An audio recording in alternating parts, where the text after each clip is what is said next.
So I want to talk a little bit about women's empowerment and kind of the traps that we fall into as women. And I think, in my opinion, a lot of it is kind of fed by the media. But I want a little bit of your take on that. Sophia Silva is a positive psychology coach who shares with her audiences the knowledge of leading figures to provide a roadmap for people who are interested in leading a life worth living. This is What the Flow with Sophia Silva. Lauren, thank you so much for joining me. Thank you for having me.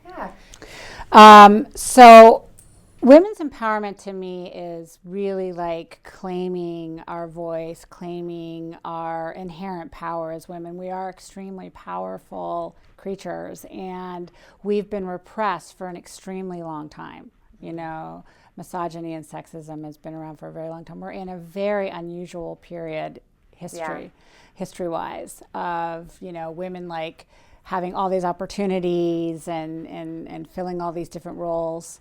And but it's been a really long fight to get there. And part of that really has to do with this misogynistic culture that most of the entire world has been oppressed by.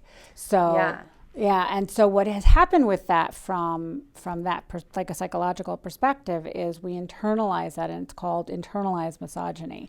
And then what happens is you believe the messages that were taught to you by the patriarchy about yourself.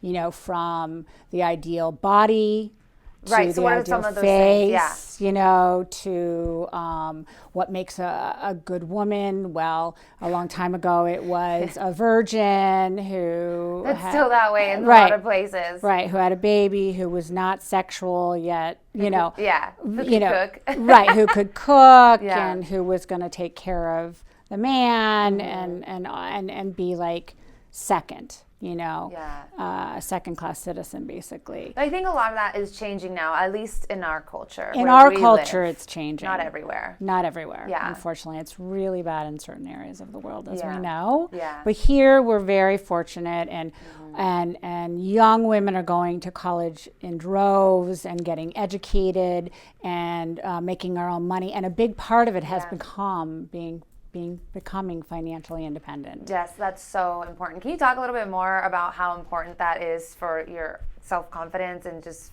for kind of getting ahead? Right. Well, first of all, it gives you the freedom to do what you need to do. So before, if you were dependent on a father to survive or a husband to survive, they could dictate what you could do. Right. So becoming financially independent, you can say, look, I'm going to leave this abusive situation, or I'm going to go and fight for a cause I believe in, or I'm going to go write about this, or I'm going to go teach about this, or I'm going to do. So then that proliferates into this way where women are doing more and more and more for the world and for each other.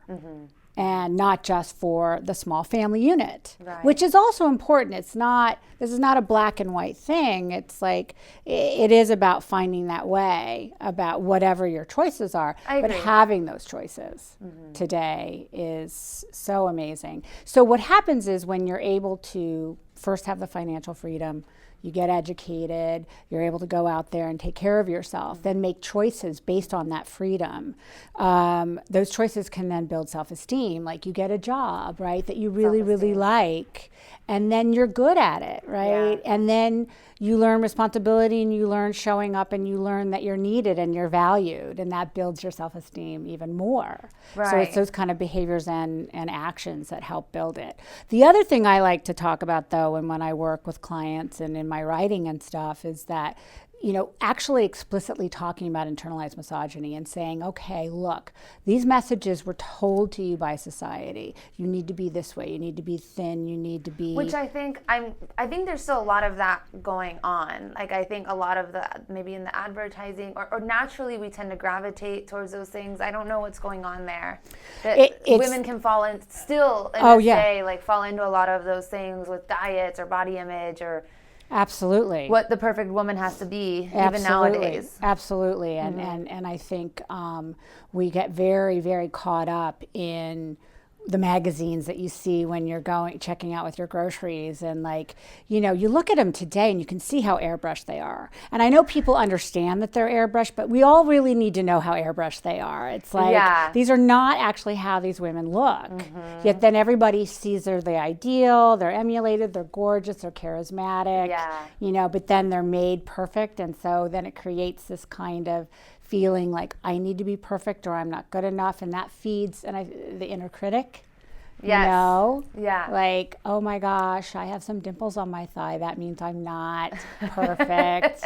And instead of embracing that that's a natural part of the body. How can we better do that? Because I don't know if it's because we've been socialized to be that way, or if we're kind of just naturally tend to have that inner critic in our head that just criticizes everything about us. I mean, even I do it. I've gone through a lot of like training, and I've done a lot of work on myself, and I always try to steer away from that, but no matter what, I still have that inner critic. So how can we view things differently? Well, this is very interesting because the inner critic comes online in adolescence, and I don't know if you can kind of think back on when it came online. But adolescence. Before then, we're not doing that, right? We're just kids kind of running around. Right. Well, it actually is a biological component that happens. There is this biological piece that comes online that becomes suddenly we're more self-aware. But part of it is to get us out of childhood.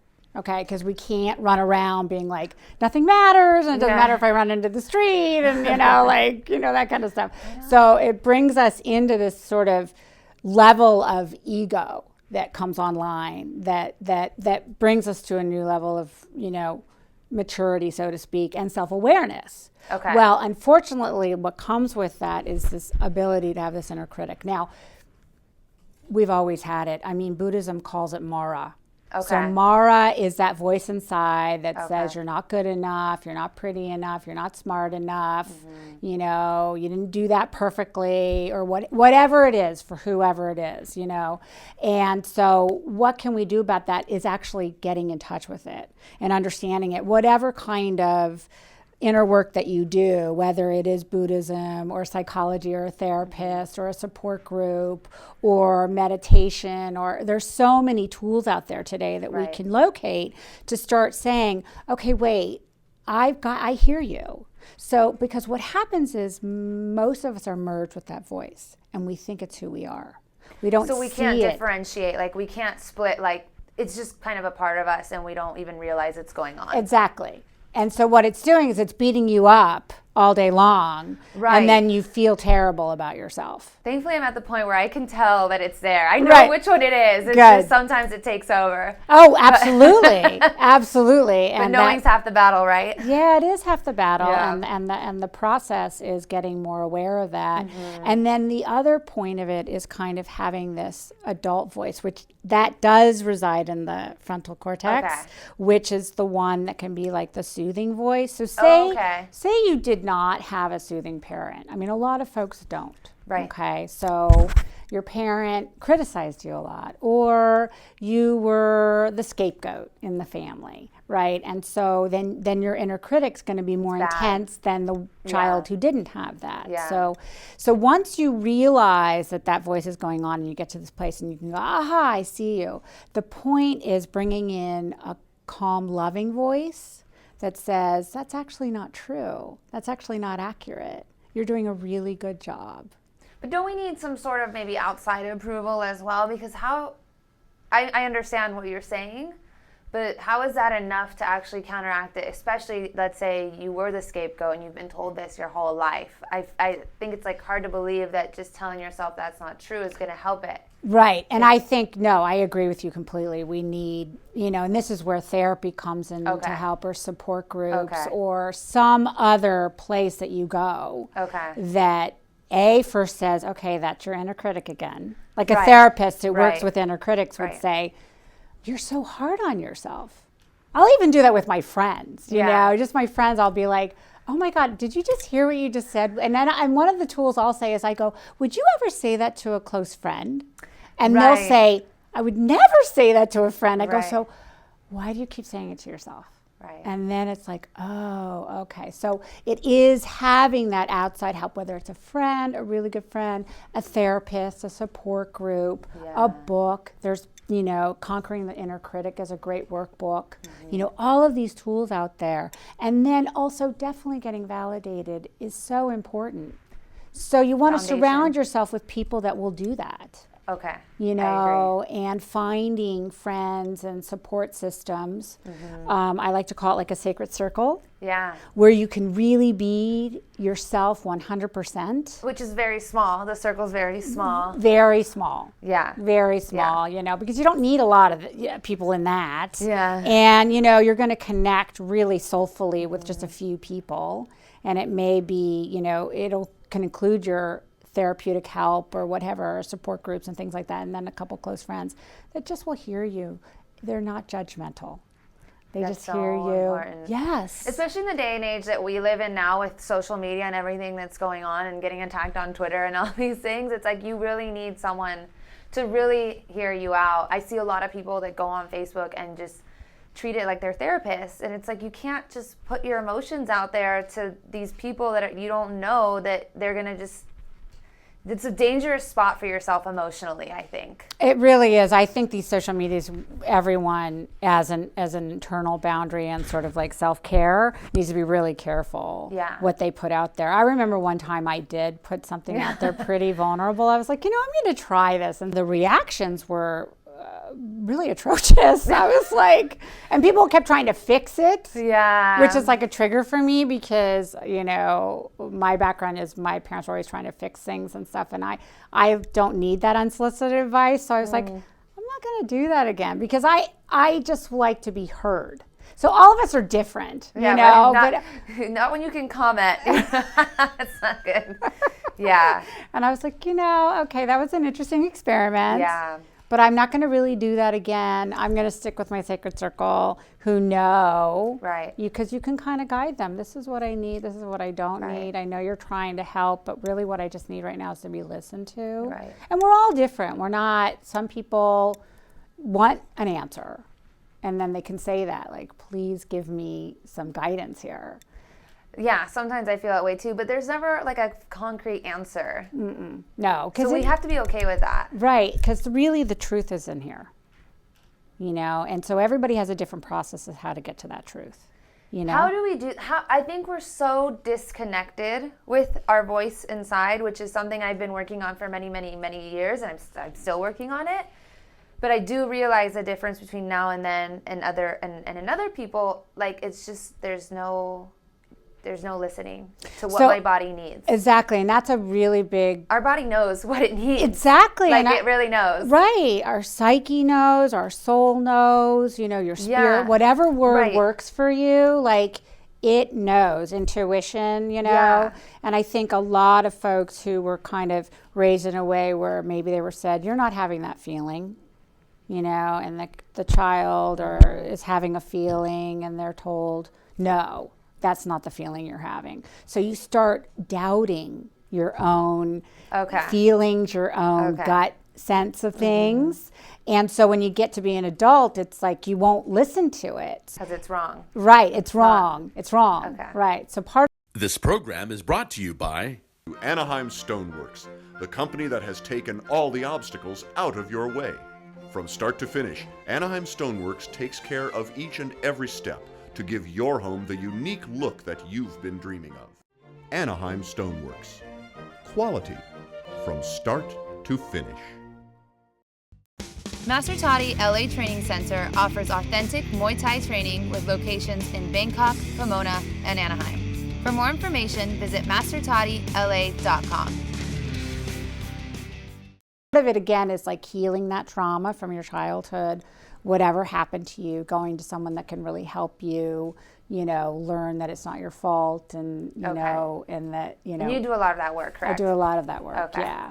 And then the second piece is really kind of a mindfulness practice. This is where the Eastern world and Eastern philosophies have taught us so much, and thankfully they've come this way. Yeah. And now we have Western researchers taking Eastern philosophies and making them very accessible for the Western mind. Yeah. Right. Which I love. I'm so happy. I know. I'm all about it. Yeah. And mindfulness can happen in any way. You don't have to just be a meditator, though meditating is a really fast way to do it, and I recommend it, highly.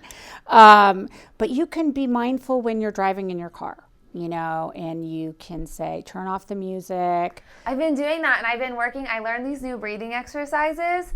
I've been focusing on my breathing a lot. That's great. It helps. Yes. So what happens when you focus on your breathing? You're actually getting oxygen to your brain. But I feel more calm and kind of composed, and I can literally, after a while, actually feel like, I don't know. I feel something different. I feel better. Because it centers you back inside. Yeah. So the more you do that, even if it's just 3 times a day or 2 times a day, that's mindfulness. And when you do that, it actually changes the neuronal pathways. So it starts going into this direction of being more present. And that is so hard in this really multitasking world we're in. Yeah. Right? I know. And, texting can be more addicting than heroin. I mean, it's like, I'm driving. I'm doing this. I'm calling my friend. I'm looking on the computer.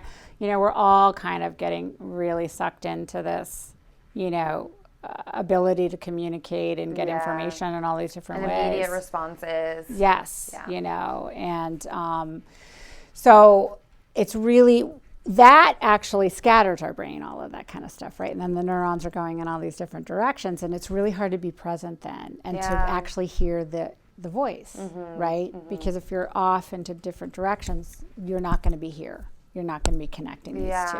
It's like it works for everybody. That's what I love about it. I think so too. And there's no side effects. There's no side effects except for good ones. Because being present is when you're actually fully alive. Yeah.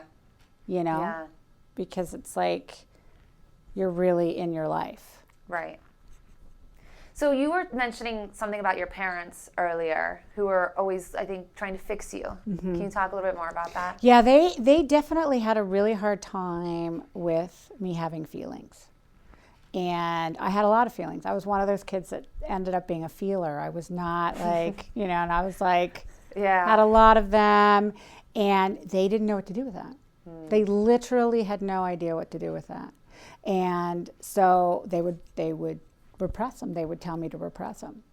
Feelings as in what? Like a lot of just expressing joy, sadness, just everything, being very verbal about it. Right, and expressive, kind of, I mean, I don't think I could really say a feeling. Kids don't really know that, but I would be sad or unhappy or annoyed or, those kind of things sort of through behavior as a child expresses that. And they didn't like that. They wanted me to just be like kind of a robot. Yeah. I feel like that's kind of like the system, or at least it's been the system for a long time, that like you just need to be a robot and go to school and be a good kid and do your work and then go get a job, and like emotions don't exist. And don't cause anybody any problems. Right. That was probably why they wanted to kind of shut it down. They're like, no, right? Yeah, well, they think, if you just but really when you think about it, I think it comes from someone's ability to be able to tolerate to watch your child have feelings, be sad. We're going to be sad. You can't, unfortunately, a child's going to come into the world and it's not going to just always be happy. Right. It's just not possible. Right. It's just, we are a myriad of feelings. So allowing the space for that is the most important thing, and not judging it, not trying to change it. The most wonderful thing I've seen by being around children and working with children is if you just allow them to have their feelings, they're literally, they recover real fast. Well, of course, if you can just experience it and let it go, you're okay. But if you're just like covering it up and covering up, then it explodes. Exactly. Falls apart. Right. So if you end up in one of those childhoods where they didn't allow that to happen, by the time your adolescence comes on, which is also the inner critic comes on, but the hormones are also exploding at the same time, that's when you get children or adolescents that will experiment with drugs. And so what happens is you end up with way bigger problems. Yeah. Right? Right. Way bigger problems because now your adolescent is in trouble. You know, whether it's, you know, we're being rebellious, experimenting with drugs, which can lead to addiction, to, you know, acting out. So there's no way around it. It's much better if you can allow your child to be themselves when they're children. Yeah, that's interesting. Yeah, it is. So what about your book? Kind of how can people utilize that, and what are the steps, or how can it help? The book is on lesbian love addiction. And so I wrote it because there's a lot of books on love addiction out there. What's love addiction? So love addiction, you know, it's kind of an oxymoron. I mean, because I love love. I mean, I'm not trying to say love is a bad thing. But sometimes it can be a bad thing. It can become addictive, and that can come in various forms. You can get addicted to a person that you've fallen in love with. You can get addicted to the high of falling in love. You can get addicted to relationships, so you can become a serial monogamist because, you know, they don't last when you are a love addict. They don't last normally very long. You kind of want that high of like the initial love stage, and then that goes away. Yeah, and once, you know, that does go away, because it does for everybody, right? Those hormones dissipate. And so then you're left with kind of each other without the high, and it's like, with all the ugliness. Right. You know, all the stuff you don't like, the stuff that's not really compatible. You know, negotiating needs. And attaching is hard. So it's really based, like, part of my book is based on the attachment theory of like how we attach to people romantically. And that comes from how we were raised and what kind of attachment style our caregiver, usually our mother, had. And then what kind of attachment style you get, whether it's like anxious, you're always anxious all the time, or you're avoidant, you like to avoid people, or secure attachment is when you're like, you know, you can pretty much handle it and it's okay, you know. So love addiction is almost always rooted in an insecure attachment of either anxious, avoidant, or ambivalent style. Does that make sense? Yeah. So you're looking for someone else to kind of provide something that you're not providing for yourself. Bingo. Okay. That's it. Totally. So the book, so there's a lot of it out there, you know, for heterosexual folks, and but you wrote this for lesbians, because there was nothing out there. There's nothing out there. Okay. There's nothing out there, and not only was it, you know, cumbersome to translate the he she all the time because it wasn't accurate, you know, and never, you know, you never see your own relationship mirrored. You know, it's always a heterosexual relationship. So that's true. There's never your own, you know, that's life really true. in there, and that's not. Well, it's good that you wrote that now. I feel like now there's more, like it's more talked about, or more of a market. Not that there wasn't a market, but you know what I'm saying, like more acceptable. For sure. I guess. Like it's just for sure so much of a thing anymore. At least not with my generation. I don't know. No, your generation's amazing. I mean, you know, my generation, like I came out in the 80s, and it was not an easy time to come out. Like it was extremely. Was it?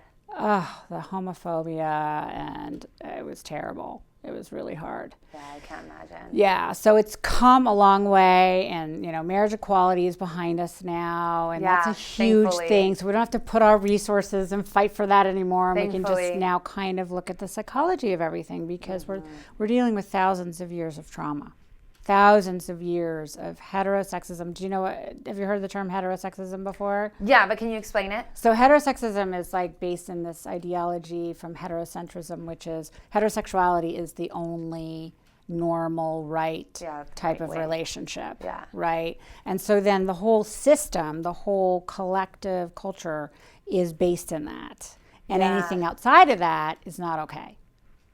And even demonized. And in some places you can be killed. So I mean, it ranges in, right? Crazy. It's crazy. It's crazy. So it ranges in like the intensity or the danger or what have you.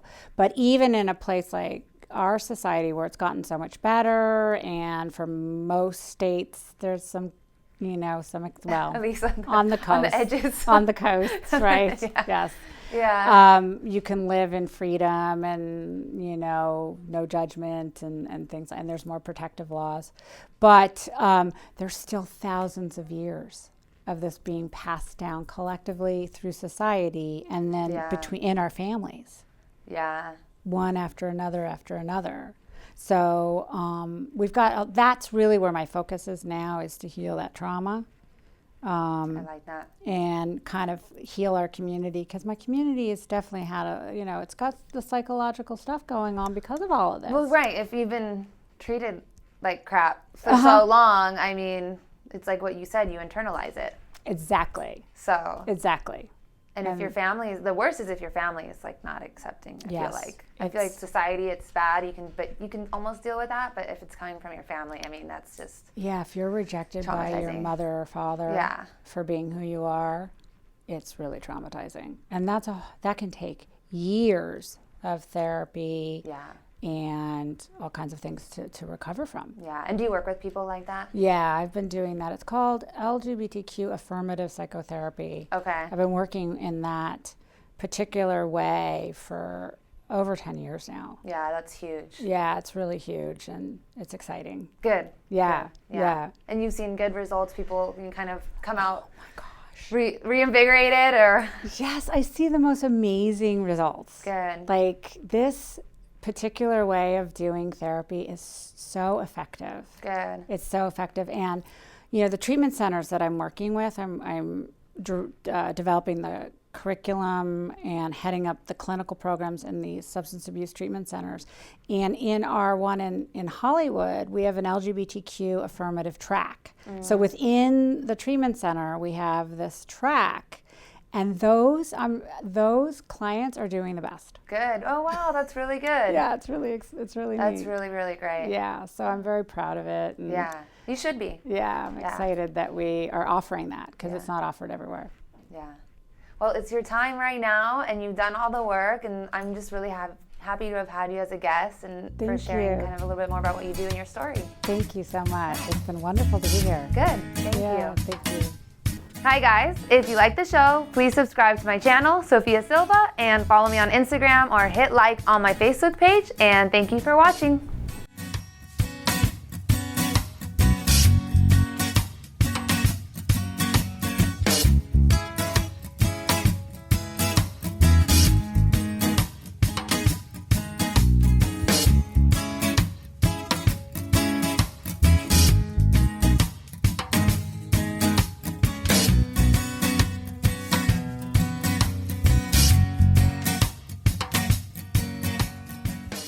All conversation and information exchange during participation in the sophiasilva.org website, Sophia Silva YouTube channel, or interaction with and all social media sites is intended for entertainment purposes only. Do not confuse this information with treatment or medical advice or direction per se. We take no responsibility for the content of other resources, electronic or written. If you're in need of any health services, please contact a licensed professional or call 911.